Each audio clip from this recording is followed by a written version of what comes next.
नमस्कार, मैं doctor Nidhi Agrawal obstetrician and gynaecologist हूँ और मैं को करीब करीब इस फील्ड में 16 से 18 साल हो गए हैं और मैं high risk pregnancy, cervical cancer, vaccination, cancer, सारी गायनी कैंसर की स्क्रीनिंग और ये जो आजकल हमारी एडोलेसेंट पॉपुलेशन है, इनको ये सारे हेल्थ इश्यूज, इन सब में स्पेशलाइज करती हूँ और इसके अलावा गायनी लैप्रोस्कोपी के केसेस आजकल जो काफी बढ़ गए हैं उनमें स्पेशलाइज करती हूँ।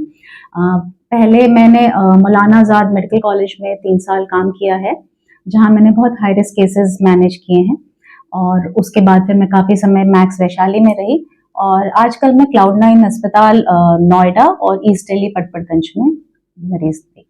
मैम, सबसे पहले सवाल यही आ जाता है, आजकल महिलाओं के अंदर ऐसी बहुत सारी समस्या होती है जो खुद महिलाओं को भी नहीं पता होती, उनके बारे में कितना जागरूक होने की आवश्यकता है, क्या पहला कदम महिलाओं को उठाना चाहिए, उसमें सबसे पहले तो ये कि कुछ अगर ऑर्डिनरी से अलग हो रहा है तो आप सिर्फ आपस में पड़ोसियों में बात करके ना रह जाएं, क्योंकि सुनने में ये आता है कि हमें भी हुआ था, कोई बात नहीं, ऐसा ही होता है, कोई बात नहीं। एक बार अपने गायनेकोलॉजिस्ट से जाके मिलें। जैसे अगर हम कहते हैं, जैसे अब क्या है कि पहले प्रेगनेंसी 20-25 साल में हो जाया करती थी, आमतौर पर कोई प्रॉब्लम होती नहीं थी।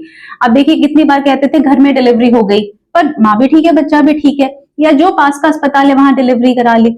लेकिन अब हम कहते हैं प्री कंसेप्शनल काउंसलिंग के लिए आइए, आप पहले आइए, मिलिए, बेसिक चेकअप कराइए, कुछ विटामिन शुरू करिए, तब प्रेगनेंसी प्लान करिए, क्योंकि प्रेगनेंसी अब थोड़ी हम प्लान करते हैं, हम 20-25 साल में आजकल कम ही देखते हैं प्रेगनेंसी, नॉर्मली 30+, 35+ में देखते हैं।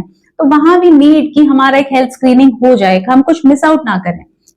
सिमिलरली एक बार चलो प्रेगनेंसी का स्टेज क्रॉस कर लिया, तब ऐसा लगता है कि अब तो गायनी की जरूरत ही नहीं है, लेकिन ऐसा नहीं होता। अब आप देख रहे हैं कितना ब्रेस्ट कैंसर बढ़ रहा है, सर्वाइकल कैंसर बढ़ रहा है हमारी कंट्री में, तो वो अगर हमारे लाइफस्टाइल से रिलेटेड है, उसमें बहुत कुछ, हम पूरे रिस्क फैक्टर्स एलिमिनेट भी नहीं कर सकते, तो हम क्या कर सकते हैं कि हम डॉक्टर के पास जाएं, हम ये पूछें कि हम अर्ली इन्हें पिक कैसे कर सकते हैं, क्या कोई स्क्रीनिंग टेस्ट है। स्क्रीनिंग टेस्ट है, बिल्कुल है, और बहुत ही अफोर्डेबल प्राइस पे है, बिल्कुल पेन फ्री तरीका है उसको चेकअप करने का। दूसरा, क्या कुछ प्रिवेंटिव हो सकता है, बिल्कुल हो सकता है। आपको कुछ डाइटरी एडवाइस होती है, कुछ एक्सरसाइज रिलेटेड होती है जो बिल्कुल फ्री है, वो अगर आप करेंगे अपनी लाइफ में तो आपका थोड़ा प्रिवेंटिव एस्पेक्ट भी रहेगा इन कैंसर्स की तरफ। तो इसीलिए टाइम टू टाइम चेकअप बहुत जरूरी है। एंड आपने सुना होगा आजकल सर्वाइकल कैंसर वैक्सीनेशन आ गया है, और ये वैक्सीनेशन हम हर कैंसर के लिए क्यों नहीं बना पा रहे, हम बनाना चाह रहे हैं, लेकिन सर्वाइकल कैंसर एक वायरल इंफेक्शन से शुरू होता है, इसीलिए उसके अगेंस्ट एक वैक्सीन, एक टीका बन पाया है जो कि कारगर है और अब हमारी कंट्री में अवेलेबल है। तो हम कोशिश ये कर रहे हैं कि 12 से 15 साल की जब हमारी बच्चियां हैं हम तभी दे दें, बट जब आप उस एज में थे तब ये नहीं था अवेलेबल, इसीलिए अब आप जैसे, अगर आप हमें प्रेगनेंसी से पहले की स्टेज में मिल रहे हैं तो हम आपको तब वैक्सीनेट कर रहे हैं। अगर आप प्रेगनेंसी के दौरान आते हैं तो हम प्रेगनेंसी में नहीं दे सकते, बट हम डिलीवरी के बाद दे रहे हैं, सो दैट हम कोशिश कर रहे हैं कि हम अपनी कंट्री से सर्वाइकल कैंसर बिल्कुल हटा दें। पीसीओएस और पीसीओडी जो आजकल देखा गया है कि लड़कियों में प्रॉब्लम बहुत, उसके बारे में देखिए पीसीओडी और पीसीओएस बड़े बार पेशेंट्स को ये रहता है कि हमें क्या है मैम, ये है कि वो है। ये इतना इंपॉर्टेंट सवाल नहीं है, क्योंकि ये एक कंटिन्यूअस पैटर्न है।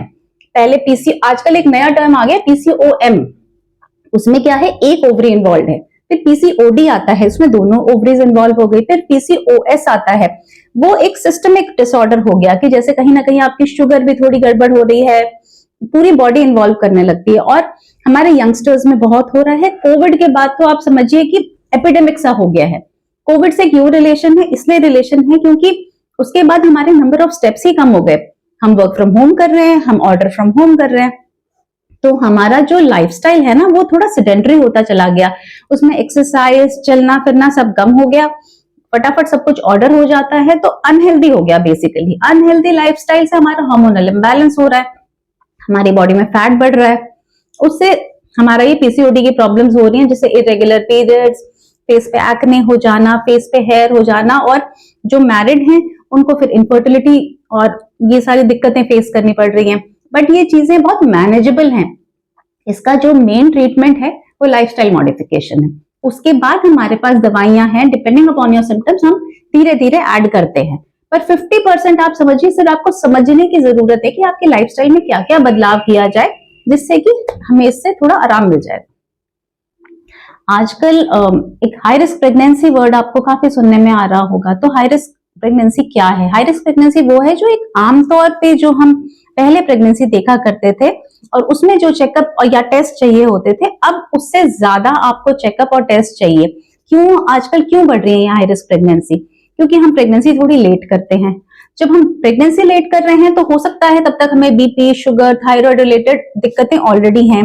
कई बार किसी किसी को IBS, IBD, ulcerative colitis, Crohn's disease, इस तरह के मरीज, कई बार मल्टीपल स्क्लेरोसिस जैसी ऑटो इम्यून दिक्कतें शुरू हो गई।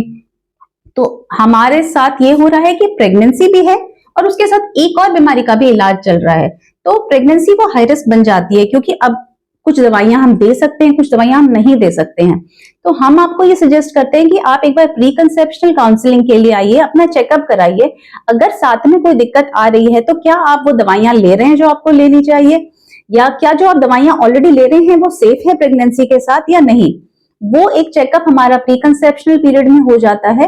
फिर आपको एक पता होगा कि what to look forward to high risk pregnancy में, हम आगे क्या उम्मीद करें कि हमारी को डिलीवरी कैसी रहेगी, हमारे प्रेगनेंसी में हमें क्या एक्स्ट्रा केयर चाहिए। अगर ये चीजें हमें पता होती है तो हम हाई रिस्क प्रेगनेंसी का जो आउटकम है वो काफी बेहतर कर पाते हैं। नहीं तो फिर वो ही कि लास्ट मोमेंट पे आप आते हैं, हमें लगता है आपका बीपी आउट ऑफ कंट्रोल है, अरे आपने ये दवाई ली, इससे तो बच्चे पे ये इफेक्ट आता है। सो ये लास्ट मिनट चीजें नहीं होनी चाहिए। इसलिए भी एनकरेज कि आप पहले ही आके डॉक्टर से मिलें, अपनी जरूरी जांचें कराएं, दवाइयां शुरू कराएं और टाइम टू टाइम सलाह लें, जिससे कि माँ और बच्चा दोनों ही स्वस्थ रहें। धन्यवाद।